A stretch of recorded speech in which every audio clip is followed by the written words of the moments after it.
Good morning friends.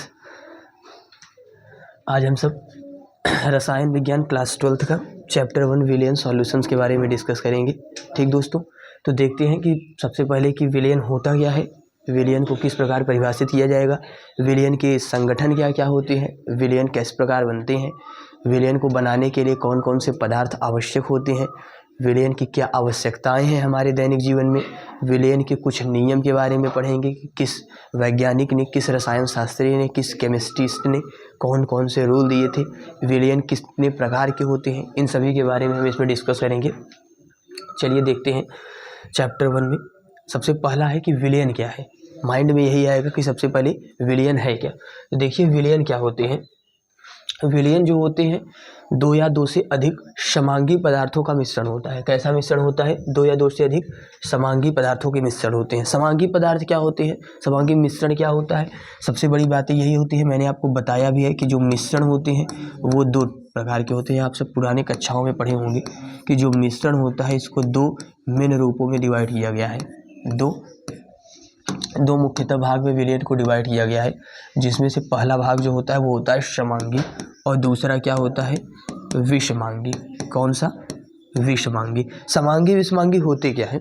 समांगी मिश्रण जो होता है वो एक ऐसा मिश्रण होता है कि जिसमें मिश्रण के किसी भी एक कोने से आप जो भी मिश्रण तैयार किए हैं, सपोज दैट जो भी आपने मिश्रण बनाया हो, उस मिश्रण के किसी भी एक कोने से अगर हम कोई भी अमाउंट उठा लें, चाहे वो 1 ग्राम उठाएं, चाहे वो 1 ml उठाएं, चाहे वो 1000 ml उठाएं, वहाँ पे जो संगठन होगा वो हर जगह समान होगा।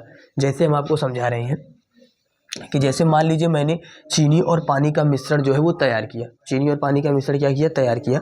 अब हम उस चीनी और पानी के मिश्रण में से किसी भी एक जगह से अगर कोई भी मिश्रण उठा लें, सपोज दैट हम यहाँ पे चीनी और पानी का मिश्रण जो है वो किसी बर्तन में तैयार कर लिए हैं, और अगर मैं यहाँ से चाहे वो मिश्रण उठाऊँ, चाहे यहाँ से वो मिश्रण उठाऊँ और चाहे यहाँ से वो मिश्रण उठाऊँ, हर जगह मिश्रण का जो संगठन होगा, संगठन का मतलब कितने अनुपात में चीनी और पानी जो है वो एक दूसरे से मिले हुए हैं, ठीक, वो हर जगह क्या होगा, समान होगा। ऐसा नहीं होता है कि चीनी और पानी में यहाँ का जो मिश्रण होगा वो ज़्यादा मीठा होगा, या यहाँ का जो मिश्रण होगा वो ज़्यादा मीठा होगा, वो यहाँ का जो मिश्रण होगा वो ज़्यादा मीठा होगा। अगर पूरी तरीके से आप मिश्रण प्रिपेयर कर लिए हैं, पूरी तरीके से आपने मिश्रण अच्छे तरीके से बना लिया है, तो जो इसमें अवयवों का संगठन होता है वो पूरी जगह क्या होता है, इक्वल रहता है। क्या रहता है?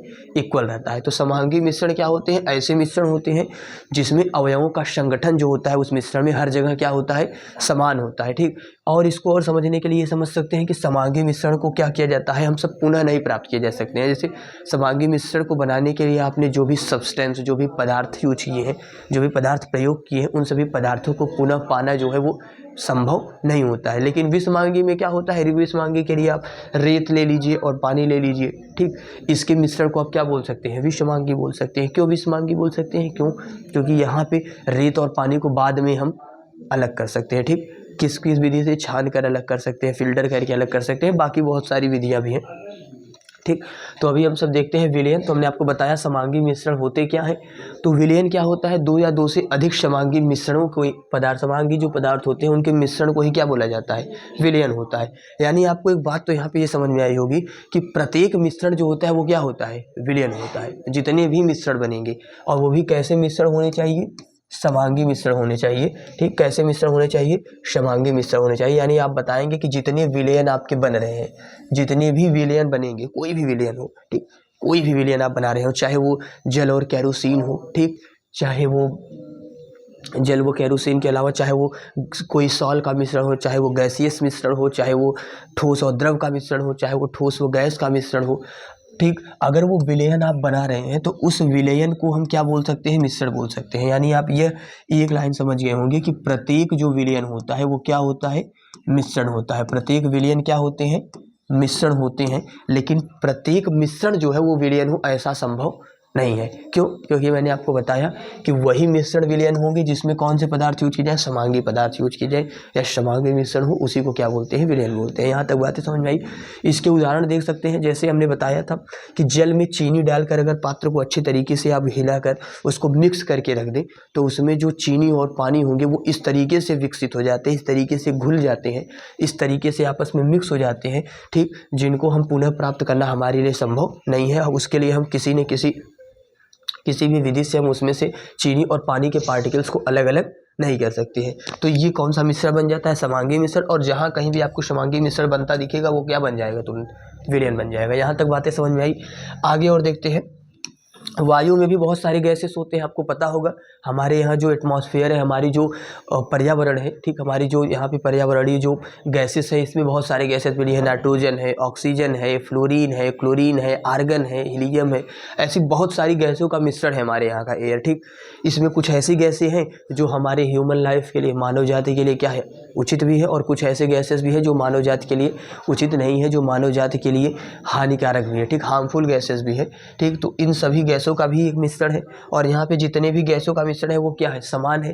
क्यों? क्योंकि अगर आप देखेंगे वायु के किसी भी एक जगह से वायु की कोई भी अमाउंट अगर आप ले रहे हैं, जो आपके पास एयर है उसके किसी भी अमाउंट को अगर आप स्टडी के लिए ले रहे हैं, अध्ययन के लिए ले रहे हैं, तो वहाँ पे जो गैसों का मिश्रण होगा वो एक जैसा होगा, ठीक।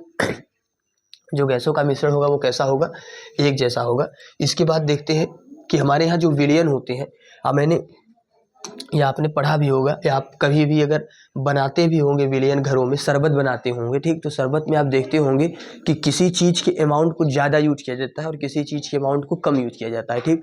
जैसे देखिए जेठालाल जी अच्छे तरीके से ये बात जानते हैं कि यहाँ पे क्या होता है, जो विलयन होता है, क्या होता है, विलयन। विलयन में दो चीज़ें होती हैं। क्या चीज़ें होती हैं, दो चीज़ें, ठीक। एक क्या होता है, कम मात्रा में होता है, और दूसरा जो होता है वो किस मात्रा में होता है, अधिक मात्रा में होता है। किस मात्रा में होता है, अधिक मात्रा में होता है। जैसे मैंने आपको बताया अभी आप शरबत बना रहे हैं, क्या बना रहे हैं, शरबत। अब शरबत बना रहे हैं तो आप उसमें क्या करेंगे, जल और चीनी मिलाएंगे, अपनी स्वादानुसार। आप उसमें क्या नाम है कि नींबू भी मिला सकते हैं, ठीक। बहुत लोग अपनी अपनी विशेषता के अनुसार मिलाते हैं, लेकिन जो मेनली जो कंपाउंड यूज किए जाते हैं वो क्या है, आप बताएंगे। सर शुगर यूज करते हैं दोस्त, और क्या यूज करते हैं, पानी यूज करते हैं, यही चीज़ें यूज करते हैं ना दोस्तों। शुगर यूज करते हैं और वाटर यूज करते हैं, यानी चीनी और पानी यूज करते हैं। अब इसमें अगर हम आपसे पूछें तो चीनी की जो मात्रा होती है वो कम होती है, कमी होती है, और जो पानी की मात्रा होती है वो क्या होती है, ज़्यादा होती है, ठीक, ज़्यादा होती है ना। हाँ, कुछ व्यक्ति जो होते हैं वो कभी उल्टा भी कर लेते हैं, समझ रहे हैं, नहीं चीनी पानी की शरबत बनाने की जगह सीरा बना के पीते हैं, तो वो बातें अलग हैं। सब लोग के अपनी स्वादानुसार कार्यक्रम होते हैं। लेकिन जो विलयन के जो दो मेन घटक होते हैं, इसमें शुगर और वाटर लेते हैं। शुगर की क्वांटिटी कम होती है, वाटर की क्वांटिटी क्या होती है, थोड़ी सी ज़्यादा होती है। तो जो विलयन में ज़्यादा होता है, विलयन में क्या, जो ज़्यादा होता है उसको बोलते हैं विलायक। क्या बोलते हैं, विलायक। और जो विलयन में कम होते हैं, जिसकी क्वांटिटी कम होती है, उसको क्या बोलते हैं, विलेय। क्या बोलते हैं, विलेय। अब विलेय एक सॉल्यूट होता है, दूसरा क्या होता है, सॉल्वेंट होता है, यानी इसको हम सॉल्वेंट कहते हैं। क्या कहते हैं, और एक जो होता है इसको क्या बोलते हैं, सॉल्यूट। क्या बोलते हैं, सॉल्यूट। बातें यहाँ तक समझ में आई।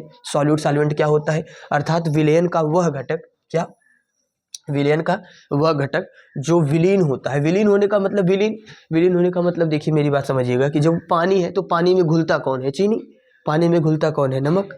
यही सब चीज़ें तो घुलती है। तो जो विलीन होता है, विलीन नहीं समझ पा रहे तो ऐसा समझ लीजिए जो हमारे मिश्रण में कम मात्रा में लिया जाता है, ठीक, उसे क्या बोला जाता है, विलेय बोला जाता है, ठीक। जो कम मात्रा में लिया जाता है उसे विलेय बोलते हैं। जैसे जल में नमक घोल दीजिए, ठीक, नमक घोलने पर नमक उसमें क्या हो जाता है, गायब हो जाता है, अच्छे तरीके से मिक्स हो जाता है, और वो एक समांगी मिश्रण है, तो उसको हम क्या बोलेंगे, विलयन बोलेंगे। और इस विलयन में जो विलेय होगा वो क्या होगा, नमक होगा, सॉल्ट होगा, ठीक। और जो विलायक होगा वो आपका क्या होगा, वाटर होगा, पानी होगा। इसके बाद देखते हैं विलायक में क्या होता है। विलायक जस्ट इसी का अपोजिट होता है कि विलयन में दो घटक होते ही हैं। जब एक विलायक हो गया, विलेय हो गया, तो दूसरा क्या बनेगा, विलायक बनेगा, ठीक। तो विलायक क्या होता है, तो आप बताएंगे सर विलयन का वह घटक होता है जिसमें विलेय घुलते हैं। जिसमें विलेय घुलने का मतलब आपने लिया था, मैंने अभी आपको बताया, मैंने अभी आपको क्या बताया कि हमने क्या किया था, विलयन में हमने क्या लिया, यहाँ पे मैंने क्या किया, यहाँ पे हमने साल्ट जो थे, जिसको आप नमक बोलते हैं, जो घरों में यूज किया जाता है सब्जी उब्जी में, ठीक, नमक, ठीक, नॉर्मल सॉल्ट जिसको आप बोलते हैं, जो घरों में यूज किया जाता है। साल्ट में और नमक में बहुत अंतर है, समझ रहे नहीं, ठीक। ये नॉर्मल सॉल्ट होता है, याद रखिएगा। तो इसमें ये जो सॉल्ट होता है वो कहाँ घुला गया है, पानी में। तो जिसमें यह विलयन यानी जिसमें यह विलेय घुलता है, विलेय घुल किस में रहा है, पानी में, ठीक। तो पानी में घुल रहा है, तो वो पानी जो होगा वो इस जगह क्या चीज़ यूज करेगा, विलायक का काम करेगा। ठीक, या जो कि नहीं समझ पा रहे हैं तो ऐसे समझ लीजिए जो ज़्यादा मात्रा में होते हैं। किस मात्रा में होते हैं? ज़्यादा मात्रा में। ठीक, तो विलयन का वह घटक जिसमें विलेय घुलते हैं, जिसमें विलेय क्या करते हैं?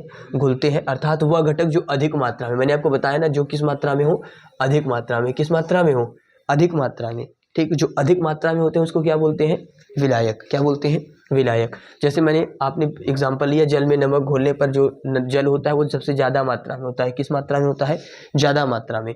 तो जो ज़्यादा मात्रा में होगा उसी को क्या बोलते हैं हम सब? विलायक। क्या बोलते हैं? विलायक। यहाँ तक बातें समझ में आई? अब यहाँ पे आप देखते हैं कि जब, चलिए यहाँ तक तो चीज़ें समझ में आई कि चलिए ठीक है, हमने विलयन देख लिया, विलयन के दो घटकों के बारे में जान लिया, विलेय और विलायक होते हैं। लेकिन आपको भी पता है कि विलयन प्रिपेयर करने के लिए हमको पता कैसे चलेगा? मान लीजिए 1 ग्लासेस बनाने हैं तो अपने स्वादानुसार बना सकते हैं कि हाँ भैया इतना चीनी, हाँ दोस्त इतना चीनी, इतना पानी यूज कर लेंगे। अब यही सपोज दैट जो शरबत बनाने हैं, जो विलयन बनाना है, तुमको 4-6 हज़ार लीटर बनाना है, समझ रहे नहीं? 4-6 हज़ार लीटर बनाने हैं, तो आपको ये पता कैसे चलेगा कि कौन सा कितना यूज करना है? कौन सा कितना यूज करने का मतलब, हमको कितना पानी यूज करना है, हमको कितना पानी यूज करना है। आप जो भी विलयन में जो भी आप अवयव यूज करते हो उसमें हमें कितना वाटर यूज करना है, यानी कितना पानी यूज करना है। उसके बाद कितना उसमें नमक यूज करना है या कितना उसमें चीनी यूज करना है, समझ रहे कि नहीं? अगर आप सपोज दैट इसके अलावा कोई बना रहे हैं तो कितना आपको विलायक यूज करना है, कितना आपको विलेय यूज करना है, ये कैसे आप जानेंगे? सबसे बड़ी बात तो यही है कि विलयन तो प्रिपेयर तब होगा जब आपको ये पता चल जाए कि विलयन में कितना विलायक यूज किया जाए और कितना विलेय यूज किया जाए। तो इसको जानने के लिए हमारे यहाँ के जो रसायन शास्त्री हुआ करते थे उन्होंने क्या किया? उन्होंने बताया भैया इसको जानने के लिए हम क्या करेंगे? उस विलयन की सांद्रता देखेंगे। उस विलयन की क्या देखेंगे? सांद्रता, कंसंट्रेशन बोलते हैं। क्या देखते हैं इसको? क्या बोलते हैं? Concentration, CONCENTRATION। ओके, कंसंट्रेशन, कि भैया कैसे विलयन की सांद्रता जाने। What are the methods to find the concentration of solutions, कैसे कंसंट्रेशन फाइंड किया जाए किसी सॉल्यूशंस का। तो इसके लिए हमारे यहाँ बहुत सारे सॉल्यूशंस बनाए गए। उसमें हमने सबसे पहला उनके द्रव्यमान के बेसिस पे, उनके वेट के बेसिस पे, ठीक, उनके वेट के बेसिस पे, उनके वजन के बेसिस पे हमने बनाया। पहला कौन सा प्रतिशतता बनाया गया? पहला कौन सी सांद्रता बनाई गई? द्रव्यमान प्रतिशत के लिए। कितने प्रतिशत के लिए? द्रव्यमान प्रतिशत के लिए। इसको बोला जाता है मास परसेंटेज। क्या बोला जाता है? Mass percentage. मास परसेंटेज मैंने आपको बताया है, यहाँ तुलना कर रहे हैं, हमको जानना है। और हम कभी भी अगर किसी भी दो राशियों की तुलना कर रहे हैं, ठीक, तो तुलना करने के लिए हम सब किसका किसका यूज करते हैं? दो ही मेन हमारे यहाँ चीज़ें हैं जो कि तुलना के लिए यूज किए जाते हैं। एक क्या होता है? भिन्न। क्या यूज होता है? भिन्न। क्या यूज होता है भाई दोस्त? एक यूज होता है भिन्न, दूसरा यूज होता है प्रतिशत। क्या यूज होता है? प्रतिशत। भिन्न और प्रतिशत होते क्या है? भिन्न का मतलब कि किसी भी चीज़ को किस में कितने रूप में बांटा गया है, कितना किसको मिला है। जैसे मैंने किसी सामान को 3 लोगों में बांटा तो एक को कितना मिलेगा? 1/3। और प्रतिशत में क्या होता है? उसी चीज़ को हम परसेंटेज में लिखते हैं। 1/3 लिखें या तो इसी को 33.33 लिखें। ठीक, बातें समझ में आ गई हैं? तो हम लोग अगर किसी भी राशि की तुलना कर रहे हैं तो हम सब किस में तुलना करते हैं? दो मेन क्वांटिटी, दो मेन राशि हमारे यहाँ मानी गई हैं तुलना करने के लिए। एक भिन्न, दूसरा क्या यूज करते हैं? प्रतिशत। यहाँ तक बातें समझ में आई? तो द्रव्यमान प्रतिशत क्या होता था? द्रव्यमान प्रतिशत के बारे में थोड़ा सा देखते हैं। द्रव्यमान प्रतिशत क्या होता है? 100 ग्राम विलयन हमको प्रिपेयर करना है। कितना विलयन बनाना है? अब 100 ग्राम। एक आंकड़ा लिया जाता है, एक सेचुरेशन लिया जाता है। सेचुरेशन लेने का मतलब मैं आपको समझा रहा हूँ, कैसे जानेंगे। एक आंकड़ा लेने का मतलब भी यहाँ पे समझिए कि देखिए, जब भी आप विलयन तैयार करते हैं तो उसमें कुछ मानक चीज़ें होती हैं। जैसे घरों में अगर आप कोई चीज़ बनाते हैं तो उसमें आप एक नापने के लिए मेज़र रखते हैं कि भैया ये 1 लीटर का हो गया, ये आधे लीटर के हो गए, ये 250 ml के हो गए, ये 30 ml के हो गए। कहीं भी जिसके यहाँ अगर आप जाएंगे, या नापने की मशीनें होती हैं। तो यहाँ पे एक मानक तैयार किया गया है कि कैसे हम जानेंगे कि किस विलयन में कितना विलेय यूज करना है, कितना विलायक यूज करना है। तो बता रहे हैं कि अगर 100 ग्राम विलयन आपको बनाना है, कितना? 100 ग्राम। 100 ग्राम विलयन में क्या करने हैं कि आपको कितना विलेय यूज करना है, वो क्या कहलाता है? विलयन की द्रव्यमान प्रतिशतता कहलाती है। अब इसके बहुत सारे मेथड है। जिस भी कंपाउंड का विलयन तैयार कर रहे हैं उसके हम क्या करेंगे? अणुभार को निकालेंगे, फिर उसका मेन देखेंगे कि उसमें कितने मोल पार्टिसिपेट कर रहे हैं। 100 ग्राम इसमें मानक तैयार किया गया है। कितना तैयार किया गया है? 100 ग्राम। तो याद रखिएगा द्रव्यमान प्रतिशत का फॉर्मूला क्या, द्रव्यमान प्रतिशत होता क्या है कि 100 ग्राम विलयन में, कितने ग्राम विलयन में?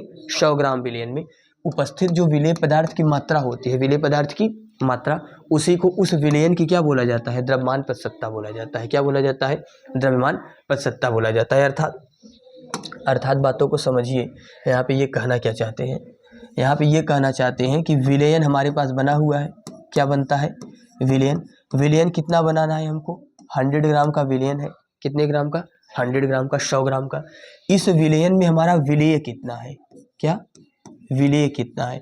अब याद रखिएगा, विलेय हमको लीटर में, मिलीलीटर में नहीं बताना है। हमने बात किस में किया है? ग्राम में। तो आपको भी किस में बताना है? ग्राम में। सपोज दैट हमने विलेयन प्रिपेयर किया 100 ग्राम का और हमने उसमें विलेय जो है वो लिए 30। कितने ग्राम लिए? 30 ग्राम। जब 30 ग्राम इसको लिए हैं तो विलायक 70 ग्राम होगा। कोई बात नहीं, इसमें कोई बताने वाली चीज़ है नहीं। तो यहाँ पे अगर मैं पूछूं विलेयन की द्रव्यमान प्रतिशतता बताइए, तो आप क्या कहेंगे? जो इसका फार्मूला बन के आता है कि विलेयन द्रव्यमान प्रतिशतता बराबर जो विलेय का भार होगा। विलेय का भार यहाँ पे हमने कितना लिया था? 30 ग्राम। विलेयन का भार टोटल कितना है? 100 ग्राम। और यहाँ पे 100 से आप प्रतिशत में बदलना है तो 100 से गुणा करेंगे, 100 से 100 कट गया। तो अर्थात जो विलेयन का द्रव्यमान प्रतिशतता है वो कितना है? 30% है। कितना है? 30%। कितना है? 30%। तो अर्थात अगर मैं आपसे ये बातें अगर और अच्छे तरीके समझने के लिए बोलूँ तो ये तो हमने द्रव्यमान प्रतिशतता बताया। अगर मुझे किसी सवाल में ऐसा बोल दिया जाए किसी विलेयन की द्रव्यमान प्रतिशतता, मैंने क्या बोला? किसी विलेयन की, रुक जाइए थोड़ा सा, इस पेन के साइज को डिक्रीज करते हैं। क्या कह रहे हैं? किसी विलेयन की द्रव्यमान प्रतिशतता। क्या बता रहे हैं? किसी विलेयन की द्रव्यमान प्रतिशतता जो है वो 20% है। कितनी है? 20% है। किसी विलेयन की जो द्रव्यमान प्रतिशतता है वो कितनी है? 20% है। तो इसमें विलेय और विलायक की आपको भार बतानी है। तो बताइए आप कैसे बताएंगे? यहाँ दिया गया है, if the mass percentage of solution is 20%, then what will be the weight of solute and solvent.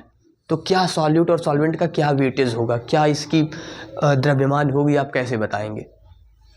How to find that what is the weightage used in solution of solute and solvent? Are you understand? Are you catching my point? ठीक, आप समझ रहे हैं मैं क्या कहना चाहता हूँ? मैंने अभी आपको बताया कि भैया हमारा जो विलेयन का द्रव्यमान प्रतिशतता होता है वो क्या होता है? विलेय का भार और विलेयन के भार के रेशियो के बराबर होता है। उस परसेंटेज में बताना है तो 100 से गुणा। तो हमने आपको बताया यहाँ द्रव्यमान प्रतिशत है कितना? 20% है। तो अर्थात ये जो 20% है, अगर परसेंटेज को हटाते हैं तो ये मेरा जो 20 आएगा वो क्या होगा? तो आप बताएंगे ये विलेय का द्रव्यमान होगा। किसका द्रव्यमान होगा? विलेय का द्रव्यमान। तो आप बताएंगे भैया सर दोस्त कि अगर 100 ग्राम विलेयन बना रहे हैं, कितना बना रहे हैं? 100 ग्राम विलेयन है, तो इसमें जो 20 ग्राम है वो क्या है आपका? वो 20 ग्राम क्या है? तो आप बताएंगे 20% को जब परसेंटेज हटा देंगे इसको, तो यहाँ 100 ग्राम में 20 ग्राम क्या होगा? विलेय का। किसका होगा? विलेय का। किसका होगा? विलेय का। तो विलेय का जो भार होगा वो कितना होगा? 20 ग्राम। बाकी जो 80 ग्राम बचेंगे वो किसका होगा? विलायक का। किसका होगा? विलायक का। यहाँ तक बातें समझ में आई? आगे चल सकते हैं। चलिए, द्रव्यमान प्रतिशतता समझ में आया। द्रव्यमान प्रतिशतता में हमने क्या किया? बताया कि भैया किसी विलेयन की द्रव्यमान प्रतिशतता विलेय के भार और विलेयन के भार के रेशियो के बराबर होता है। उसमें 100 से गुणा कर देते हैं परसेंटेज बदलने के लिए। जस्ट इसी के जैसा होता है हमारे यहाँ आयतन प्रतिशतता। क्या होता है? आयतन प्रतिशतता। आयतन प्रतिशतता में भी क्या होता है? अभी तक हमने ग्राम में लिया था, ठीक। अभी तक हमने किस में लिया था? ग्राम में, ठीक। आपके माइंड में आना चाहिए सर किलोग्राम में क्यों आपने नहीं लिया? क्योंकि हम जानते हैं भार की जो सबसे छोटी इकाई मानी गई है हमारे यहाँ ग्राम मानी गई है, जिसमें हम मेज़र कर सकते हैं। वैसे आयतन के लिए जो सबसे छोटी इकाई मानी जाती है वो मिलीलीटर मानी जाती है, ठीक। वहाँ पे हमने 100 ग्राम लिया था, यहाँ पे बस क्या करना है आपको? 100 मिलीलीटर लेना है। कितना लेना है? 100 मिलीलीटर। 100 ml लेना है। कितने ml लेना है? 100 ml। तो यानी 100 मिलीलीटर अगर आप विलेयन बना रहे हैं तो उस विलेयन में विलेय की कितनी मात्रा है, ठीक। विलेय का कितना आयतन यूज किया गया है, यही क्या कहलाएगा? विलेयन की आयतन प्रतिशतता कहलाएगी। क्या कहलाएगी? विलेयन की आयतन प्रतिशतता कहलाएगी। किसकी आयतन प्रतिशतता कहलाएगी? विलेयन की आयतन प्रतिशतता कहलाएगी। किसकी आयतन प्रतिशतता कहलाएगी? विलेयन की। तो आप बताएंगे कि भैया 100 ml में, कि दोस्त 100 ml में विलेय कितना यूज किए हो? क्या यूज किए हो? विलेय कितना यूज किए हो? और विलायक की बात ही हमको नहीं करनी है, हमको सिर्फ बात किसकी करनी है? विलेय की। तो विलेय तुसी कितना यूज किए हो तुमको बस यही बताना है। क्या बताना है? कि भाई कि दोस्त मित्र सखा जो भी चीज़ें हैं, जेठालाल भी देखिए, जेठालाल बड़े ध्यान से देख रहे हैं। तो जेठालाल जी कह रहे हैं कि सर विलेय ही क्यों यूज करते हैं, विलायक क्यों नहीं यूज करते हैं? देखिए विलेय इसलिए यूज कर रहे हैं क्योंकि हमको जो प्रतिशतता बतानी होती है वो किसकी बतानी होती है? सिर्फ विलेयन की बतानी होती है। और विलेयन में घुलता कौन है? विलेय घुलता है, ठीक। अगर तुम ऐसा कहीं विलयन बना दो जिसमें विलायक घोल दो, तुम विलायक की फिर प्रतिशतता लिखो, कोई दिक्कत नहीं है। समझ रहे हैं मेरी बातों को? ठीक, तो यहाँ पे विलयन का जो आयतन प्रतिशतता होगा वो क्या होगा, विलेय के आयतन के और विलयन के आयतन के रेशियो के बराबर होगा। उसमें परसेंटेज बदलना है तो 100 से हम क्या कर देंगे, गुणा कर देंगे। बातें समझ में आ रही हैं? चलिए आगे चल सकते हैं हम सब। चलिए देखते हैं फिर इसकी सांद्रता को बदलने के लिए एक नई राशि आई, पार्ट प्रति मिलियन। इसे बोलते हैं पीपीएम। पीपीएम मतलब पार्ट पर मिलियन। क्या बोलते हैं, पार्ट पर मिलियन। ये बड़ा कम यूज किया जाता है, ये उस जगह यूज किया जाता है जब अमाउंट बड़ा ज़्यादा हो। क्या हो, बड़ा ज़्यादा हो। ठीक, अरे सॉरी गड़बड़ बोल दिए, बड़ा ज़्यादा पीपीएम में नहीं, बड़ा ज़्यादा जो होता है वो पीपीवाई में। ठीक, पीपीएम जो होता है जिसमें मान लीजिए मेरे पास 100 ग्राम है, उसको हम 10 लाख भाग में बांट दें। अब ऐसे समझ लो हम खड़े हुए हैं, ये पेन है, अब इस पेन को तुम 100 लाख 10 लाख में बांटो छोटा छोटा काट कर, तो जो एक भाग होगा उसी को बोलते हैं पीपीएम। क्या होगा, पीपीएम। समझ रहे नहीं मेरी बात? ये पेन है, अब ये पेन इतना बड़ा है, अगर इस पेन को, इस डैश पेन को हम क्या करें, 10 लाख भाग में डिवाइड कर दें, 10 लाख पार्टिकल्स में काट के इसको 10 लाख भाग बना दें, तो जो इसका एक भाग होगा उसी को बोलते हैं पार्ट प्रति मिलियन। क्या बोलते हैं, पार्ट प्रति मिलियन। इसी को बोलते हैं पार्ट पर मिलियन। ठीक, 1 मिलियन में कितने लाख होते हैं तो पता ही होगा, कितने होते हैं, 10 लाख। मिलियन जो होता है वो कौन सी सिस्टम होती है हमारे यहाँ, इंटरनेशनल सिस्टम होती है। मिलियन हो गया, बिलियन हो गया, ट्रिलियन हो गया, समझ रहे नहीं? चलिए, तो यहाँ विलयन के 1 मिलियन अर्थात 10 लाख में, कितने में, 10 लाख। कितना ग्राम लेना है भैया, 10 लाख ग्राम लेना है। 1 मिलियन ग्राम, कितना ग्राम, 1 मिलियन ग्राम। 10 लाख ग्राम मतलब कितने किलोग्राम, हाँ 10 लाख ग्राम। अगर मैं इसको, ठीक, इसको बड़े बड़े जैसे जहीं कहीं पे मान लीजिए आपको क्या बनाना है, जैसे दवाई बनती हैं, दवाइयाँ क्या होती हैं, छोटे छोटे पैकेट्स, छोटे छोटे बॉटल्स में यूज़ किए जाते हैं, तो हम सब बहुत ज़्यादा अमाउंट में दवा बनाते होंगे। अब जो बहुत ज़्यादा अमाउंट में दवा बनाते हैं, ठीक, तो उसको फिर फिल किया जाता होगा छोटे छोटे बॉक्सेस में, तो वो पीपीएम ओपीएम में बनते हैं। बहुत ज़्यादा अमाउंट है तो क्या करेंगे, उसको एक मशीन के थ्रू बना लिया, उसको छोटा छोटा अपना 50 ml 60 ml जैसा 100 ml जैसा बॉक्सेस होते हैं, उस बेसिस पे उसको फिर पैक किया जाता है। सोचिए पहले 10 लाख ग्राम, कितना ग्राम लेना है भैया, 10 लाख ग्राम। कितना ग्राम लेना है, 10 लाख ग्राम। कितना ग्राम ये ले रहे हैं हम सब, 10 लाख ग्राम ले रहे हैं। समझ रहे हैं, 10 लाख ग्राम यानी कितने किलोग्राम होंगे, 1000। कितने ग्राम, 1000 किलोग्राम। 1000 किलोग्राम मतलब समझ रहे हो नहीं, कितने कुंटल हो गए, 10 कुंटल। कितने कुंटल हो गए, 10 क्विंटल हो गए। कितने हो गए भैया, 10 क्विंटल। 10 क्विंटल मतलब 1000 ग्राम, 1000 किलोग्राम। 1000 किलोग्राम मतलब 10 लाख ग्राम। तो 10 लाख ग्राम में कितना पदार्थ आप यूज करोगे, कितना पदार्थ आप यूज करोगे, समझ रहे हैं नहीं, कितना पदार्थ आप यूज करोगे उसी को क्या बोलते हैं, पार्ट प्रति मिलियन। मेरी बातों को समझ रहे हैं नहीं आप, कि 10 लाख ग्राम में किसका 10 लाख ग्राम लेना है भैया, विलयन का। किसका लेना है, यानी जो विलयन अभी आप 100 ग्राम 100 ml ले रहे थे, अब उसी को क्या कर लेना है आपको, 1000 किलो लेना है ग्राम। कितने किलोग्राम लेना है, 1000। 10 कुंटल लेना है। कितने कुंटल लेने हैं, 10 कुंटल ले लेना है। 10 कुंटल में तुम कितने किलो यूज कर रहे हो, समझ रहे नहीं, कि 10 क्विंटल आपके पास कोई सॉल्यूशन बन रहा है, उसमें तुम विलेय कितना यूज कर रहे हो। अब चाहे विलेय, अब आपको पता है विलेय कम यूज किया जाता है, हो सकता है कि विलेय तुम्हारा एकाक, या हो सकता है 100, या हो सकता है 50 किलोग्राम यूज किया जाए, तो समझ लीजिए भैया 1000 किलो सॉल्यूशन में कितना तुम यूज कर रहे हो विलेय। यही क्या कहलाएगा आपका, पार्ट प्रति मिलियन। क्या कहलाएगा, पीपीएम में जो कंसंट्रेशन होगा वो क्या होगा, विलेय का भार कितना है, किसका भार, विलेय का भार। किसका भार पूछ रहे हैं, विलेय का भार। और विलयन का भार कितना है, उसके बाद इसमें 10⁻6 से गुणा कर देंगे। किससे गुणा कर देंगे, 10⁻6। 10⁻6 काहे कर रहे हैं, काहे कि हम बात किसकी कर रहे थे, 10 लाख की। किसकी बात कर रहे हैं, 10 लाख की। समझ रहे कि नहीं, यहाँ तक चीज़ें समझ में आई। अब देखिए विलयन के प्रकार क्या क्या होते हैं। विलयन भी बहुत सारे प्रकार के होते हैं। मैंने आप देखे होंगे कि कुछ विलयन ऐसे होते हैं जो ठोस के साथ बनते हैं। किसके साथ बनते हैं, ठोस के साथ बनते हैं। तो विलयनों के कुछ प्रकार के बारे में यहाँ देखते हैं कि विलयन में ठोस विलयन हो गए। ठोस विलयन में क्या क्या है, जब ठोस विलेय भी हो और ठोस विलायक भी हो। ठीक, ठोस विलेय भी हो और ठोस विलायक भी हो। ठोस विलेय विलायक होने का मतलब, जैसे यहाँ तांबा और शीशा मिला है। तांबा जानते हैं, तांबा देखे होंगे। ठीक, आप सब घरों में देखते होंगे तांबा यूज किया जाता होगा। अभी तो तांबा बहुत कम देखने को मिलता है, पहले तांबा वांबा के सामान मिलते थे, ठीक। तो तांबा और शीशे का जो विलयन होता है वो कैसा विलयन है? ठोस विलयन है। कैसा विलयन है? ठोस विलयन। इसमें विलेय भी ठोस होता है और विलायक भी क्या होता है? ठोस होता है।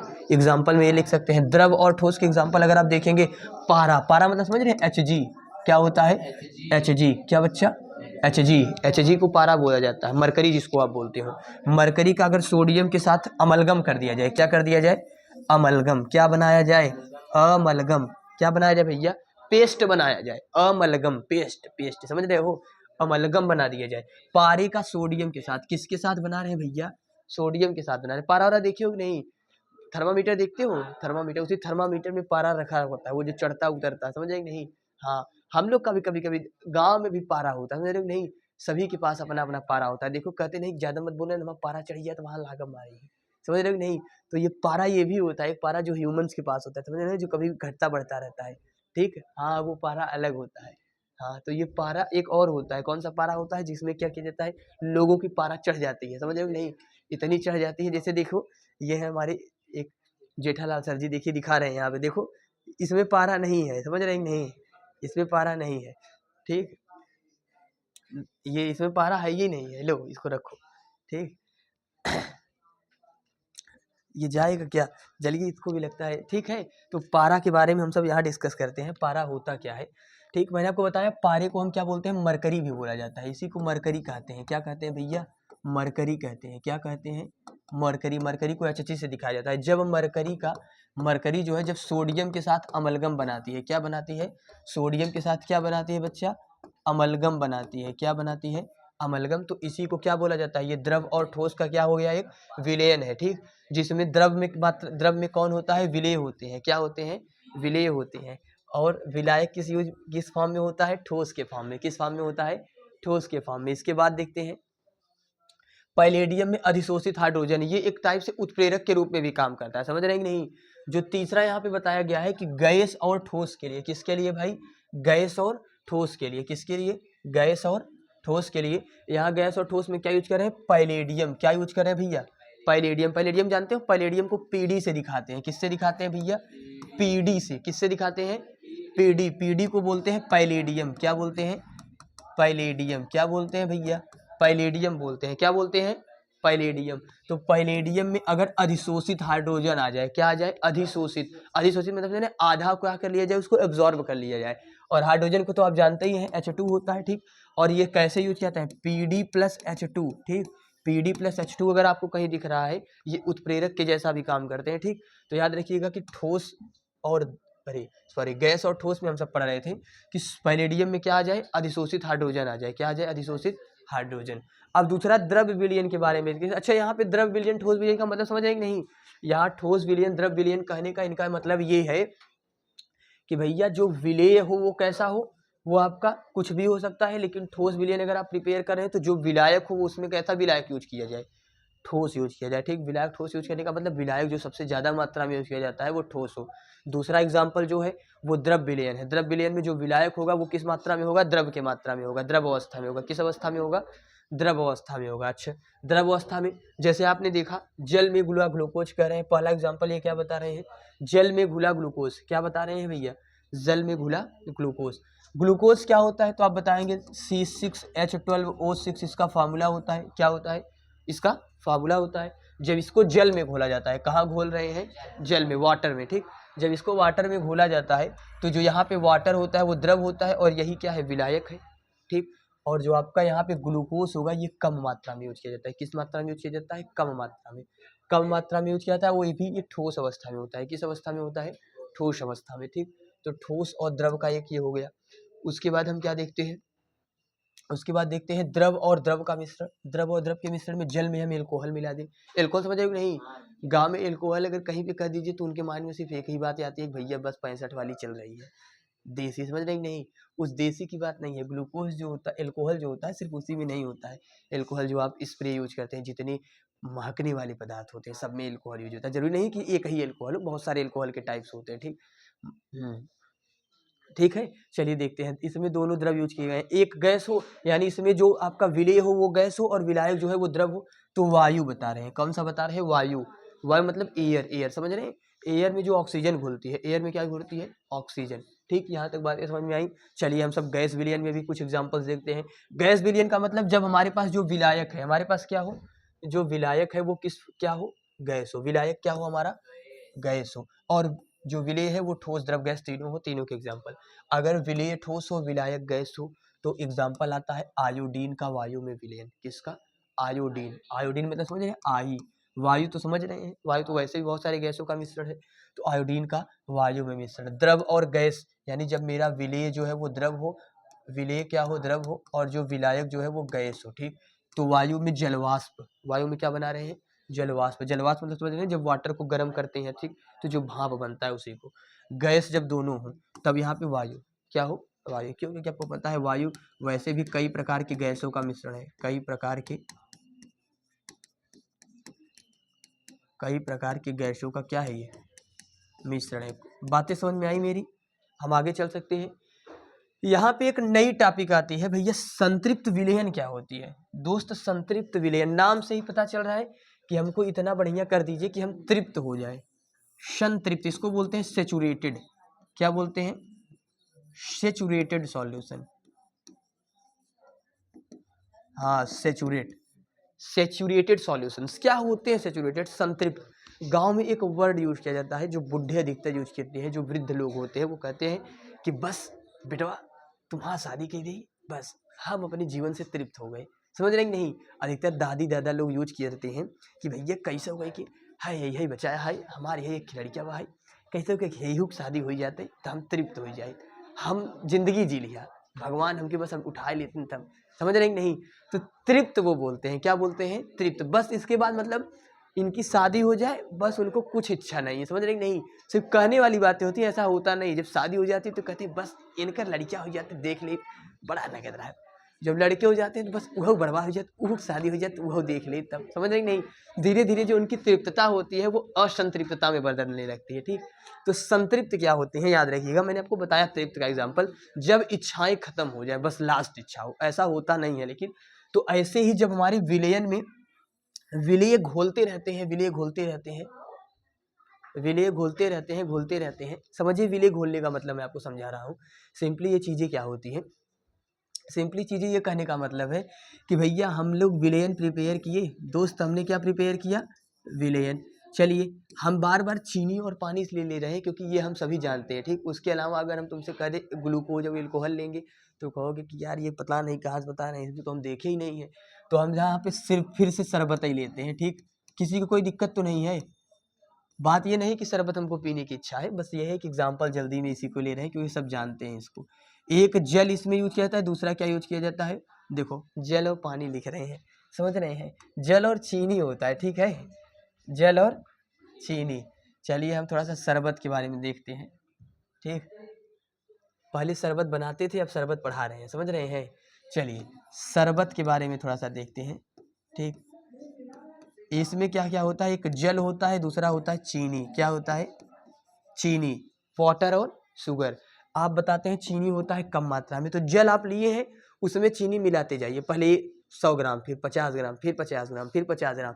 जब आप पानी में चीनी मिलाते जाएंगे तो एक ऐसी कंडीशन आएगी, एक ऐसा समय आएगा, एक ऐसा टाइम आएगा, एक ऐसा दौर आएगा जिसमें आपका चीनी जो है वो घुलना ही बंद कर देगा। समझ रहे हैं कि नहीं, मतलब पहली बार आप मिलाएंगे घुल जाएगा, दूसरी बार मिलाएंगे घुल जाएगा, तीसरी बार मिलाएंगे घुल जाएगा, चौथी बार मिलाएंगे थोड़ा कम धीरे धीरे घुलेगा बट घुल जाएगा। ऐसा एक समय आएगा जिसमें चीनी घुलना ही बंद कर देगा, कहेगा बस बस खत्म, टाटा बाय बाय खल्लास, यहीं तक खत्म बाजार। समझ रहे कि नहीं, उसके बाद वो नहीं घुलेगा, वो कहेगा बस अब आप हमारे अंदर अगर आप चीनी के पार्टिकल्स को ऐड करेंगे तो हम डिजोल्व नहीं कर पाएंगे भैया, बस हमारी जो घुलनशील क्षमता है वो यहीं तक खत्म हो जा रही है। समझ रहे कि नहीं मेरी बातों को। तो जब किसी विलयन में विलय आप यूज करते हो और एक ऐसा दौर आता हो, एक ऐसा समय आता हो जिस समय में वह विलय जो है वो उसमें घुलना बंद कर दे, क्या कर दे, बंद कर दे, तो उस अवस्था को ही क्या बोलते हैं, संतृप्त विलयन। यानी किसी ताप पर अगर जल की एक निश्चित मात्रा में पता नहीं क्या क्या मिला रहे हैं। चलिए थोड़ा सा आगे देखते हैं, ये कुछ ज्यादा बता रहे हैं। याद रखिएगा वह विलयन, यहाँ पे समझिएगा कि वह विलयन जिसमें उसी ताप पर और अधिक विलय घोला जा सके। समझ रहे हैं कि नहीं, तो इस प्रकार के विलयन को असंतृप्त विलयन कहते हैं। संतृप्त तो यहाँ होगा, सॉरी, ये देखिए यहाँ पे वह अवस्था जिसमें निश्चित मात्रा के विलायक में और अधिक विलय पदार्थ घोले जा सके तो उस अवस्था में बने विलयन को संतृप्त विलयन कहते हैं। यानी किसी ताप पर जब जल की एक निश्चित मात्रा हम यूज करते हैं तो क्या होता है, चीनी उसमें घुल जाती है। फिर कह रहे हैं थोड़ी थोड़ी मात्रा में अगर चीनी डाल के विलयन को फिर से प्रिपेयर किया जाए तो वो धीरे धीरे घुलता रहता है। लेकिन यही मैंने जो आपको बोला, एक ऐसी अवस्था, एक ऐसा दौर, एक ऐसा समय जो है वो आ ही जाता है, समझ रहे कि नहीं, एक ऐसी अवस्था अंतिम में आ जाती है। कैसी अवस्था आ जाती है, ऐसी अवस्था आ जाती है अंतिम में। कैसी अवस्था आ जाती है भैया, यहाँ पे देखिए, एक लास्ट में ऐसी अवस्था आ जा रही है जिसमें वो क्या हो रहा है, चीनी जो है वो घुलना ही रुक जाता है। वो कह रहा है बस इसके बाद नहीं, ज़्यादा हो रहा है अब, समझ रहे कि नहीं। वो कहता है बस अब नहीं, अब मत घोलिए नहीं तो गड़बड़ा जाएगा, वो सीरा बन जाएगा, समझ रहे कि नहीं। तो जब वो घुलना ही बंद हो जाए, क्या बंद हो जाए, घुलना बंद हो जाए, तो जब वो घुलना बंद कर देते हैं और वो कहाँ बैठना स्टार्ट कर देते हैं, विलयन के सरफेस पे। विलयन के सरफेस का मतलब तली पे जाके, ठीक, नीचे जाके बैठना स्टार्ट कर देते हैं।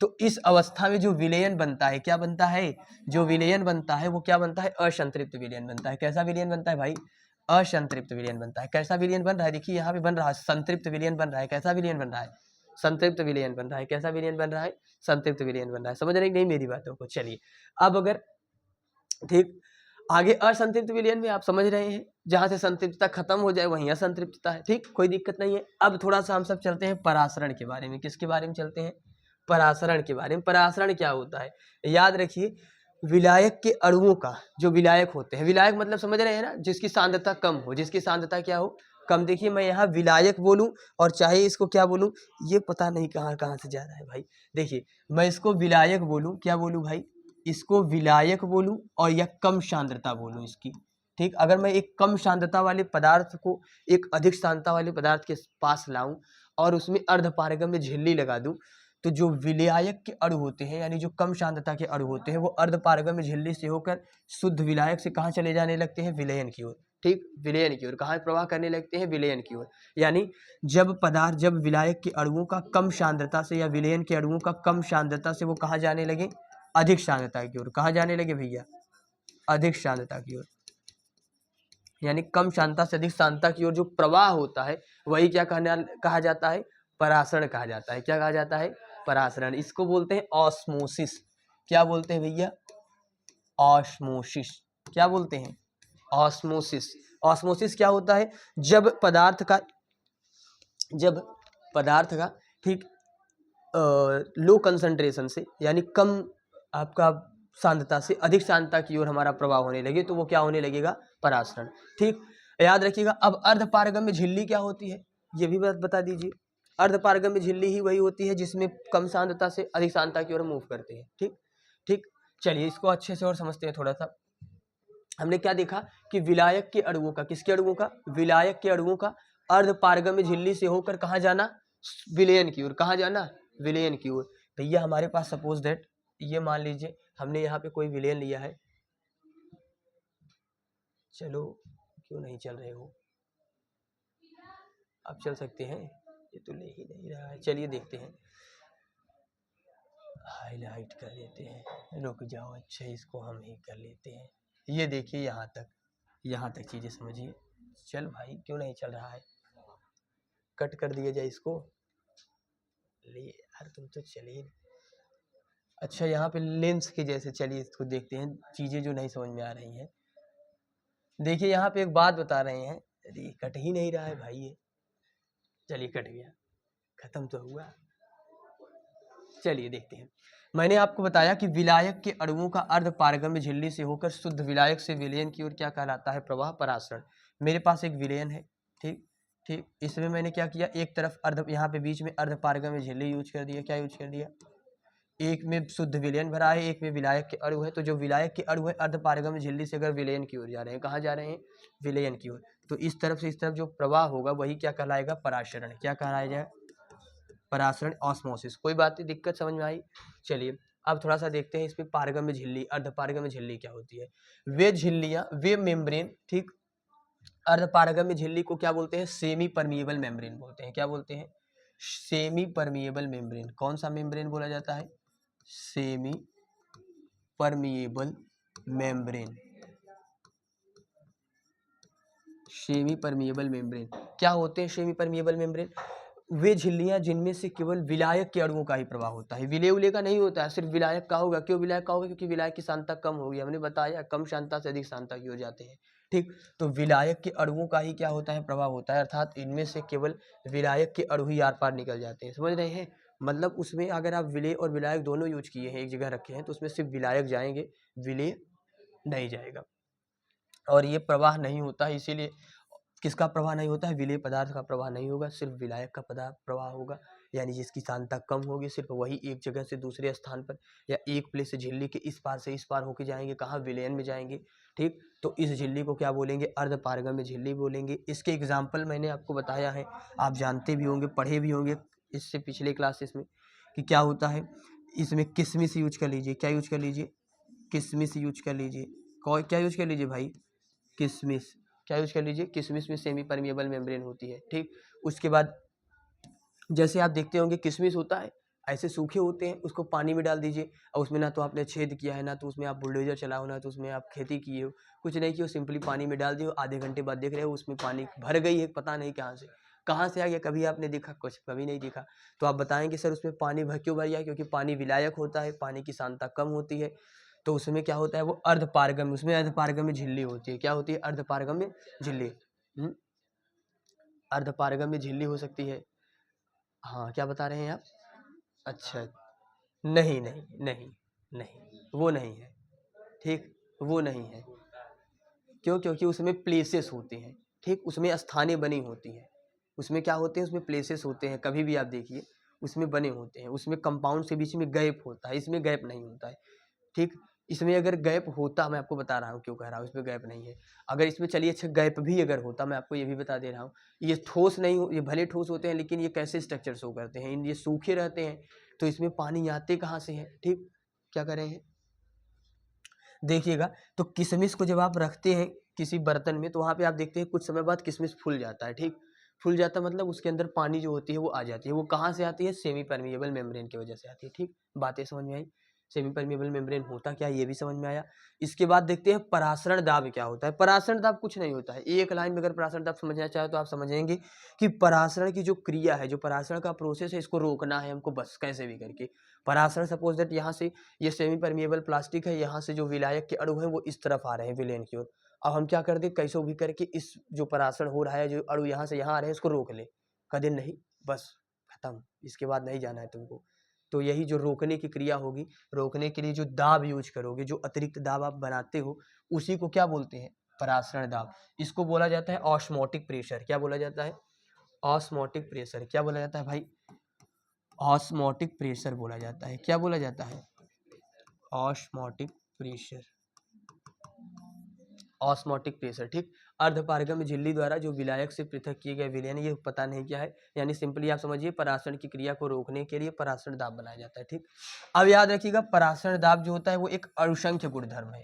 कैसा गुणधर्म है? अणुसंख्यक गुणधर्म है। अणुसंख्यक गुणधर्म का मतलब ये अणुओं का गुणधर्म है। किसका गुणधर्म है? अणुओं का गुणधर्म है। क्यों अणुओं का गुणधर्म है ये बात बताइए। अणुओं का गुणधर्म इसलिए है क्योंकि इसमें जो भी मूव करते हैं, जो भी चलते हैं, वो कौन चलता है? अणु चलते हैं। कौन चलता है? अणु के अलावा कोई और चलता है क्या? अब अगर मैं विलयन बना रहा हूँ, ठीक, परासरण दाब अगर करता हूँ, विलायक के अणु इस तरफ से इस तरफ जा रहे हैं, तो विलायक के अणु, विलायक जो जा रहा है वो अणु ही तो है। अब ऐसा तो है नहीं कि विलयन में ट्रेन चलती है, ट्रेन एक इधर सेमी परमिएबल मेम्ब्रेन से जाती है, एरोप्लेन जा रहा है, ऐसा होता है क्या? अणु ही तो जाते हैं। ठीक, पदार्थ ही तो जाता है, पदार्थ की कुछ मात्राएं ही तो जाती हैं, तो जो पदार्थ जाता है वही अणु ही तो है। ठीक, वहां से ट्रेन या बाकी जो चीजें हैं, हम और आप तो जाएंगे नहीं सेमी परमिएबल मेम्ब्रेन से, हम आप जाएंगे तो मेम्ब्रेन रहेगी ही नहीं। समझ नहीं? हम सभी इतनी अच्छे प्रवृत्ति की व्यक्ति हैं, या अच्छी प्रवृत्ति हमारी होती है ह्यूमंस की, कि ह्यूमन जहाँ से भी जाते हैं वहाँ पे कुछ नहीं होता। समझ रहे? नहीं, उसके बाद 2 साल बाद वहाँ सभी चीज़ें गायब हो जाती हैं, वहाँ मेम्ब्रेन का नामो निशान नहीं रहेगा। समझ रहे? नहीं, तो वहाँ मेम्ब्रेन नहीं होगा। परासरण दाब किसका गुणधर्म है? अणुओं का गुणधर्म है। किसका गुणधर्म है भाई? अणुओं का गुणधर्म है। बातें समझ में आ गई हैं? ठीक है, चलिए बहुत अच्छा। यहाँ पे जो परासरण दाब हो रहा है वो कह रहे हैं किसी भी ताप पर किसके समान होता है? मोलरता के। किसकी? मोलरता से। ठीक, परासरण दाब को पाई से दिखाते हैं। ठीक, किससे दिखाते हैं? पाई से। किससे दिखाते हैं भैया? पाई से दिखाते हैं। हाँ हाँ, ये पाई है। ये यहाँ पे थोड़ा सा लग रहा है कि यहाँ, ठीक, इसको पाई से दिखाते हैं। इसको किसी पी भी पढ़ा जाता है, ठीक, पाई से दिखाते हैं। और यहाँ पे आर जो है वो गैस नियतांक बोला गया है, लेकिन यहाँ पे आर गैस नियतांक नहीं हम यूज करते हैं, यहाँ पे यस यूज करते हैं, विलयन स्थिरांक। क्या यूज करते हैं? विलयन स्थिरांक यूज करते हैं। क्या स्थिरांक यूज करते हैं? इसका मान कितना होता है मैंने आपको बताया है 0.0821 करके, ठीक, 0.0821। बाकी आगे की चीजें चलते हैं, थोड़ा सा देखते हैं, ठीक। अब हम देखेंगे पराशर दाब का जैविक महत्व क्या है। पराशर दाब का जैविक महत्व मतलब हमारे यहाँ जीवों में इसका क्या रोल है। जीवों में इसका क्या रोल है कि पौधों और जंतुओं का जो शरीर होता है अनेक कोशिकाओं से मिलकर बना होता है। ये तो सभी को पता है कि हमारे बॉडी में इनफाइनाइट नंबर ऑफ सेल्स हैं। इतने सेल्स हैं कि कुछ सेल्स ऐसे हैं कि जिनको हम, इनके स्ट्रक्चर्स इतने जटिल होते हैं कि जिनको बारे में पढ़ना ही सबसे बड़ी बातें होती हैं, ठीक। तो हमारे यहाँ जो पौधे प्लांट्स होते हैं, जो बायोलॉजिकल जितने भी बॉडीज़ हैं, जितने बायोलॉजिकल हमारे यहाँ कंपोनेंट्स हैं, वो सब में बहुत सारे सेल्स होते हैं, ठीक। तो उन सभी सेल्स में क्या होता है, यहाँ बता रहे हैं कि उसमें क्या होता है, एक लिक्विड भरा रहता है। सभी कोशिकाओं में क्या भरा रहता है, कह रहे हैं लिक्विड भरा रहता है, जिसे कोशिका द्रव्य कहते हैं। जिसे कोशिका द्रव्य कहते हैं। कोशिका द्रव्य के बारे में आप सब जानते ही होंगे, ठीक। कोशिका द्रव्य को क्या बोला जाता है? कोशिका के अंदर आप देखते होंगे, अगर आप कहीं भी आप बनाते होंगे ऐसा कहीं स्ट्रक्चर आपने देखा होगा, बट ये देखिए, ये एग्जाम ये आपने कहीं पे कहीं ना कहीं देखा होगा, याद आ रहा है कुछ? कहीं आपने पढ़ा हो 2-4 हज़ार 6,000 साल पहले, याद आ रहा है कुछ चीज़ें, ठीक। अगर कहीं ऐसा स्ट्रक्चर आप देखते हैं तो वहाँ पे आप देखते हैं सेल का स्ट्रक्चर। जब आप डिजाइन करते हैं सेल के स्ट्रक्चर में देखते होंगे सेल होता है। सेल के बाद क्या होता है, वहाँ पे बहुत सारी चीज़ें स्ट्रक्चर्स में देखते हो आप सब। सेल में ही आप देखते हो कि कैसे कैसे क्या चीज़ें किस संगठन में होती है। तो उस सेल में आप देखेंगे सेंटर पे एक लिक्विड भरा रहता है। क्या भरा रहता है? लिक्विड। इस लिक्विड को प्रोटोप्लाज्म कोशिका द्रव्य कहते हैं। याद आया कुछ? कुछ चीज़ें याद आ रही हैं क्या? हमें लग रहा है कि जेठालाल जी को कुछ चीज़ें याद आ रही हैं, ठीक। देखिए कोशिका द्रव्य होता है, उसमें क्या होता है, कोशिका द्रव्य, जो कोशिका के अंदर द्रव्य भरा होता है। कह रहे हैं इसमें क्या होता है, कोशिका के बीच में एक दीवारें बनी होती हैं जिसको सेल वॉल बोला जाता है। कोशिका भित्ति जिसे आप बोलते हैं, क्या बोलते हैं? कोशिका भित्ति। याद आ रहा है कि नहीं? पकड़ पा रहे हैं आप सब? देखिए पुराने जमाने में आप सब पढ़े होंगे, उस जन्म में। याद आ रहा है ना? कैच कर पा रहे हैं? हाँ देखिए आप सब कैच कर पा रहे हैं। सेल वॉल होता है, इसी को बोलते हैं कोशिका भित्ति। क्या बोलते हैं भैया? कोशिका भित्ति बोलते हैं। क्या बोलते हैं? कोशिका भित्ति। कोशिका भित्ति किसकी बनी होती है? सेलुलोज की। किसकी बनी होती है? सही बता रहे हैं क्या? अच्छा अच्छा, सेलुलोज की बनी होती है। किसकी बनी होती है? सेलुलोज। सेलुलोज क्या होता है भैया? सेलुलोज एक कार्बोहाइड्रेट होता है। क्या होता है? बातें समझ में आई? चलिए, सेलुलोज एक कार्बोहाइड्रेट होता है। तो मैंने आपको बताया इन कोशिका की दीवारों में एक अर्धपारगम्य झिल्ली होती है। जो हमारे यहाँ सेल वॉल बनता है, क्या बनता है? Cell wall. उसमें एक सेमी परमिएबल मेम्ब्रेन होता है। क्या होता है? Semi permeable membrane. अर्धपारगम्य झिल्ली जो होती है वो काम करती है, जो कि क्या करती है, जल का प्रवाह होने देती है। और बाकी चीजें खाओ पियोगे तो कुछ नहीं पता चलेगा। भैया दीवार बनाया किस लिए जाता है, आप ये बताइए। दीवार बनाया जाता है लोगों को रोकने के लिए। किसको रोकने के लिए? लोगों को रोकने के लिए। अब ये दीवार बनाया गया है, ये अगर है, इसके पीछे अगर दीवार है तो किस लिए बनाया गया है? ताकि हम उस तरफ न पहुंच जाएं। अब अगर दीवार नहीं होता तो फिर हम कहीं भी जा सकते हैं, ठीक ठीक, कोई दिक्कत नहीं है। किसी घर में घुस जाइए आप, समझ रहे हैं कि नहीं? दीवार किसी लिए बनाई जाती है? लोगों को रोकने के लिए ही तो बनाई जाती है। तो हमारे यहाँ जो सेल वॉल होता है, सेल वॉल क्या करता है, बाकी कंपाउंड्स को तो नहीं, लेकिन सिर्फ किसको जाने देता है? वाटर को। किसको जाने देता है? वाटर को। क्यों वाटर को जाने देता है? क्योंकि वाटर की सांद्रता कम होती है। और ये कैसे किस लिए जाने देता है? क्योंकि यहाँ अर्धपारगम्य झिल्ली लगी होती है। क्या लगी होती है? अर्धपारगम्य झिल्ली लगी होती है। बातें समझ में आई? चलिए, इसके बाद अगर दूसरा एग्जांपल देखना चाहेंगे तो आप देखेंगे हमारे यहाँ जो प्लांट होते हैं, क्या होते हैं? प्लांट, ठीक। प्लांट होते हैं, ठीक। उसमें क्या होता है, जो प्लांट के रूट होते हैं, प्लांट के रूट होते हैं, उस प्लांट के रूट से जो वाटर होता है, कौन? वाटर। कौन होता है भैया? वाटर, पानी जिसको आप बोलते हैं, ठीक। ये मेरे पास सपोज दैट एक प्लांट कहीं, अरे गड़बड़ हो गया है। चलिए हम एक प्लांट बना के देखते हैं, फिर बताते हैं। अगर आप कहीं पे एक प्लांट बनाते हैं, ठीक, एक प्लांट बनाते हैं, तो जो इस प्लांट के रूट्स होते हैं, इस प्लांट के क्या होते हैं? रूट्स होते हैं। ये क्या करते हैं? वाटर एब्जॉर्ब करते हैं। क्या एब्जॉर्ब करते हैं भैया? वाटर एब्जॉर्ब करते हैं। क्या एब्जॉर्ब करते हैं? वाटर। पानी को अवशोषित करते हैं। पानी को अवशोषित कहाँ से करेंगे? जमीन से, ठीक। तो ये जो अवशोषण का क्रिया होता है, ये कौन करता है? ये ठीक, और इन पानियों को तनों तक पहुंचाया जाता है। पहुंचाने का काम करता है जाइलेम। कौन करता है? जाइलेम। ठीक, जिसको आप, हाँ जाइलेम, ठीक, जाइलम वर्क करता है, जो कि क्या करता है, वाटर को ले जाके कहता है भैया तू सी इतना लो, तू सी इतना लो, मुँह से इतना लो, ये से कर लो, ये कर लो, वो कर लो। ठीक, पानी पहुंचाने का काम कौन करता है? जाइलम। अब आप देखेंगे कि ये जाइलम जो होता है जब पानी पहुंचाता है तो आपको पता है सिर्फ ये पानी, जैसे अब मैं आपसे कहूँ कि जड़ों से सिर्फ क्यों ऐसे ये पानी ही लेता है, क्यों पानी ही ले पाता है? क्योंकि इसमें भी अर्धपारगम्य झिल्ली का एक रूल होता है, ठीक, जो सिर्फ वहां से वाटर ही एब्जॉर्ब करती है, बाकी चीजों को एब्जॉर्ब नहीं करती है। बातें समझ में आ रही हैं? चलिए, अब हमारे यहाँ पराशर दाब के कुछ नियम है, जिसमें पहला बायल वॉन हाफ जी का नियम है। ठीक, बायल वॉन हाउ जी का नियम है, दूसरा चार्ल्स वॉन हाफ जी का नियम है, और तीसरा किसका नियम है? आवोगाद्रो वॉन हाउ का नियम है। ठीक,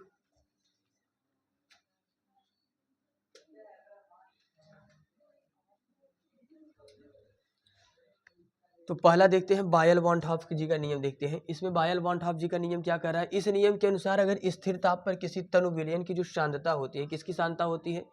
जो किसी तनु विलयन की सांद्रता होगी, वो उसका परासरण दाब जो होगा, क्या? परासरण दाब, वो किसके अनुक्रमानुपाती होता है भैया? सांद्रता के। किसके? यानी जो हमारा पाई होता है वो किसके प्रोपोर्शनल होता है? तो आप बताएंगे सी के। किसके? कंसंट्रेशन के। किसके भैया? कंसंट्रेशन के। और कब ऐसा होता है? तो आप बताएंगे कि जब हमारे यहाँ क्या हो, ठीक, विलयन की सांद्रता के अनुक्रमानुपाती होता है। पाई जो है वो किसके समानुपाती होगा? सी के। अगर कंसंट्रेशन बढ़ेगा तो परासरण दाब भी बढ़ेगा, कंसंट्रेशन घटेगा तो परासरण दाब भी क्या होगा? घटेगा। बातें समझ में आ रही हैं? चलिए, दूसरा जो नियम बताया गया है वो चार्ल्स सर ने बताया है। उन्होंने बताया कि भैया स्थिर सांद्रता पर जो तनु विलयनों का परासरण दाब होगा वो ताप के भी समानुपाती होगा। ताप मतलब टेम्परेचर। किसके? टेम्परेचर। अच्छा, टेम्परेचर के ये कैसे कह रहे हैं? हम देख लेते हैं भैया कैसे कह रहे हैं। ताप बढ़ाएंगे, ताप बढ़ाएंगे तो जो अणुओं की घुलनशील क्षमता होगी वो धीरे धीरे क्या होगी? बढ़ेगी। और जब घुलनशील क्षमता बढ़ेगी तो परासरण दाब तो बढ़ेगा ही बढ़ेगा। ठीक, तो आप बताएंगे जो परासरण दाब होगा पाई, वो किसके? टेम्परेचर के भी क्या होता है? प्रोपोर्शनल होता है। बातें समझ में आई? अभी याद रखिएगा। तीसरा फिर हमने क्या देखा है? तीसरा इसके बाद जो बनाया गया है वो आवोगाद्रो वॉन हाउ जी का नियम बनाया गया है। याद रखिएगा, थोड़ा सा इसको समझ लीजिए पहले कि जो इन ये दोनों रूल हैं, यानी जो देख लीजिए एक बार, जो भी फॉर्मूला आपने डिजाइन किया था कि जो पाई होता है वो पहला किसके आया? सी के। ये किसके रूल की वजह से आया? और एक पाई आया टी से। किसके? टी से। इसको सेकंड अगर मैं मान लूँ, इसको फर्स्ट मान लूँ, अगर इन दोनों को हम संयुक्त कर दें, क्या कर दें? संयुक्त कर दें तो पाई प्रोपोर्शनल जो हो जाएगा सी टी हो जाएगा कि नहीं? सी टी हो जाएगा। इसको अगर हम हटा दें, क्या कर दें? हटा दें। क्या कर दें? हटा दें। देख लेते हैं तो क्या आ जाएगा? सी टी एस आएगा। जो एस होता है यहाँ पे क्या होता है? विलयन स्थिरांक। क्या होता है भैया? विलयन स्थिरांक या नियतांक होगा। ठीक, अब अगर मैं सी की बात करूँ तो सी कंसंट्रेशन है। किसका कंसंट्रेशन है? विलय का है।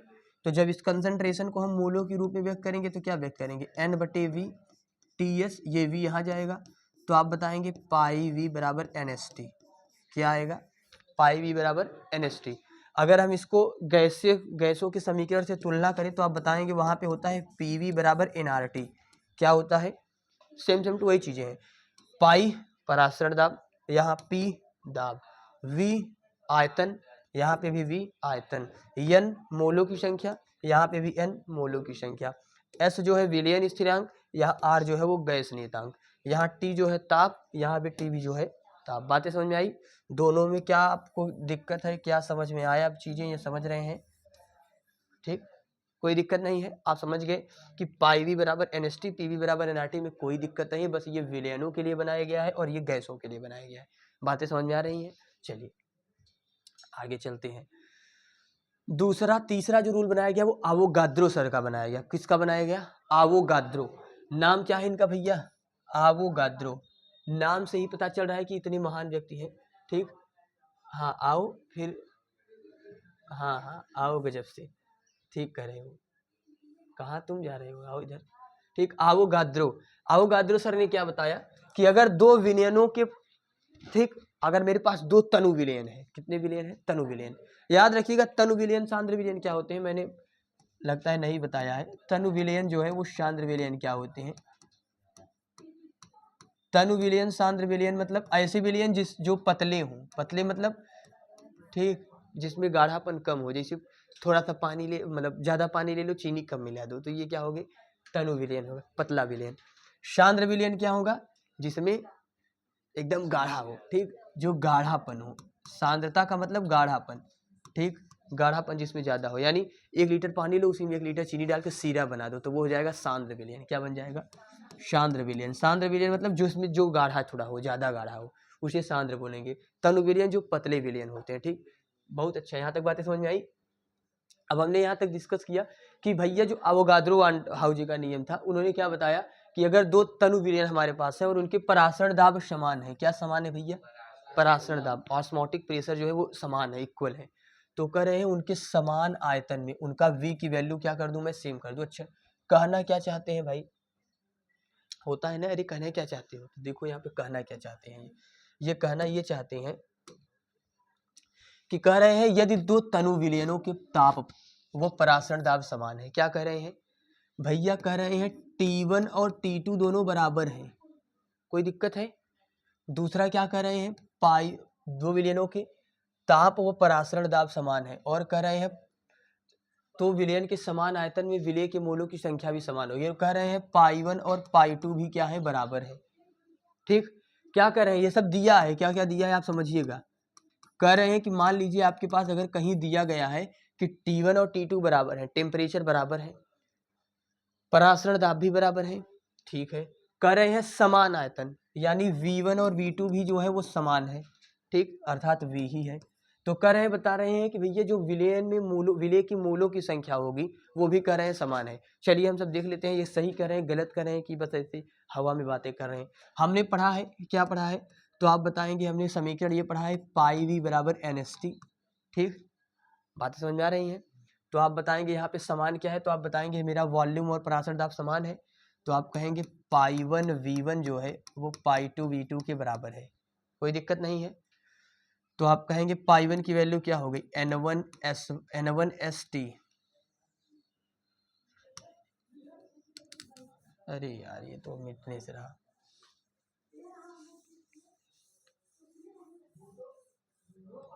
देखिए हमने क्या बताया कि पाई 1 V1 जो है वो किसके बराबर है? पाई 2 V2 के बराबर है, ठीक। इसके बाद पाई 1 V1 बराबर आपने पढ़ा होगा, अभी फॉर्मूला हमने पढ़ा पाई V बराबर NST। क्या पढ़ा? NST। तो यहाँ पे अगर आप रखेंगे तो रखेंगे N1ST1, यहाँ पे रखेंगे तो N2S और T2। S से S कटा, विलयन स्थिरांक है। T1 और T2 ये पहले से ही बोल दिए हैं बराबर हैं, ठीक। पाई 1 पाई 2 भी बोले हैं पहले से बराबर है, ठीक। V1 V2 भी बोले हैं पहले से बराबर है, ठीक, ये पहले से दिया है। तो N1 और N2 ऐसे रहने दो, T1 की जगह हम T2 लिख सकते हैं यहाँ से, ठीक, और यहाँ N2 T2 रहने दो। T2 से T2 कैंसिल हो गया, N1 बराबर मेरा कितना आ गया? यानी इनकी बातें जो है वो सही है कि भैया अगर मेरे किसी विलयन में दो तनु विलयन है, उनके परासरण दाब समान है, ठीक, ये देखो समान मैंने कर दिया है, उनके वॉल्यूम भी समान है, उनके दाब भी समान है, उनका ताप भी समान है, टेम्परेचर, तो उसमें जो मोलों की संख्या होगी वो भी क्या होगी? समान होगी। बातें समझ में आ गई, ठीक। हमने क्या देखा? अवोगाद्रो वान-ठाउजी का जो नियम था, इस नियम के अनुसार हमने ये पढ़ा कि भैया कहीं पर भी अगर मेरा किसी विलयन में परासरण दाब व हमारा टेम्परेचर अगर समान है, ठीक, तो और उसमें आयतन हमने समान लिया है, तो जस्ट उसी विलयन में हमारा जो क्या नाम है मोलों की संख्या होगी विलय की, वो कन्फर्म है क्या होगी? बराबर होगी, समान होगी। बातें समझ में आ रही हैं? कैच कर पा रहे हैं आप सब? इसके बाद जो होता है वो आता है अल्प व अति पराशारी विलयन। अल्प व अति पराशरी विलयन, नाम से ही पता चल रहा है अल्प व अति पराशरी विलयन। जब दो विलयन हमारे पास हैं, एक विलयन का परासरण दाब दूसरे विलयन से कम है, तो जिसका कम होगा उस वाले को क्या बोलेंगे? अल्प परासरण बोलेंगे, और जिसका ज्यादा होगा उस वाले को अति परासरण। अति मतलब होता है ज्यादा, अति मतलब ज्यादा, अल्प मतलब कम। ठीक, जिसका परासरण दाब ज्यादा, जिसका पाई की वैल्यू ज्यादा वो क्या होगा, अति परासरी विलयन। जिसका परासरण दाब अल्प यानी कम, वो परासरी विलयन क्या होगा, आपका अल्प परासरी विलयन। कहा जाता है गांव में बहुत अति करी है, अति मतलब बहुत बदतमीजी कर रहा है, इससे बड़ा बदतमीज पूरी गांव कोई नहीं है, समझ रहे हो, अति कर दिए है। ठीक, अति कर दिए हैं, तो अति करने का मतलब क्या होता है, बहुत बदतमीजी कर रहे हैं वो, समझ रहे नहीं। अति जो होता है वो किस लिए यूज किया जाता है, अत्यधिक चीजों के लिए यूज किया जाता है। बातें समझ में आ रही हैं, चलिए आगे चल सकते हैं थोड़ा सा। विसरण और परासरण में अंतर कह रहे हैं, क्या है देखिए, परासरण का जस्ट जो उल्टा होता है वही विसरण होता है। एक में कम शांतता से अधिक शांतता की ओर जाता है, दूसरे में अधिक शांतता से कम शांतता की ओर आएगी, कोई दिक्कत नहीं है। इन दोनों में अंतर क्या है कि परासरण में अर्धपारगम्य झिल्ली जो है उसका होना आवश्यक है। किसका होना आवश्यक है, अर्धपारगम्य झिल्ली जो हमारे पास है उसका होना आवश्यक है, किसमें, परासरण में। लेकिन हमारे विलय इसमें विसरण में ऐसा कोई जरूरी नहीं, अर्धपारगम्य झिल्ली है तो भी जय श्री राम, नहीं है तो भी जय श्री राम, कोई दिक्कत नहीं है। दूसरा क्या है, परासरण की प्रक्रिया जो होती है वो केवल लिक्विड स्टेट में होती है। किस स्टेट में होती है, परासरण जो होगा केवल लिक्विड में होगा, लेकिन जो विसरण है वो कहता है नहीं, आई एम अनबॉन्डिंग, मैं कहीं भी कभी भी किसी जगह हो सकता हूँ। इसको ना तो लिक्विड से मतलब है, ना तो गैस से मतलब है, ना तो ठोस से मतलब है, जहाँ कहोगे वहाँ हम विसरण कर देंगे। ठीक है। तीसरा होता है परासरण में केवल विलायक की अणुगति करते हैं। ये बात सत्य है, आपको मैंने बताया कि परासरण में जो कम सांद्रता जिसकी होती है वही मूव करता है, लेकिन विसरण में ऐसा नहीं होता है। विसरण में जो आए सब दोनों सही है, समझ रहे नहीं मेरी बात। अगर सांद्रता इसकी ज़्यादा तो वो मूव करेगा, उसकी सांद्रता ज़्यादा तो वो मूव करेगा, कोई दिक्कत नहीं है। यहाँ तक आगे चल सकते हैं हम सब। आगे चीजें आती है हिमांक में अवनमन। किस में आता है, हिमांक में अवनमन। ठीक, हिमांक में अवनमन होते क्या है, याद रखिएगा। ठीक, बंद कर दो कोई दिक्कत